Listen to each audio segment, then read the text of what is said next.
Good morning friends, मैं हूं अमित।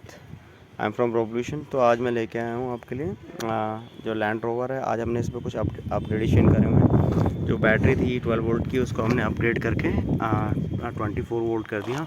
और जो ब्लूटूथ का जो सप्लाई था वो हमने इंडिविजुअली कर दिया। तो अब इसकी जो पावर है और टॉर्क है वो दोनों चीज़ें डबल हो चुकी हैं। तो मैं एक बार आपको दिखाता हूँ इसे ऑपरेट करके।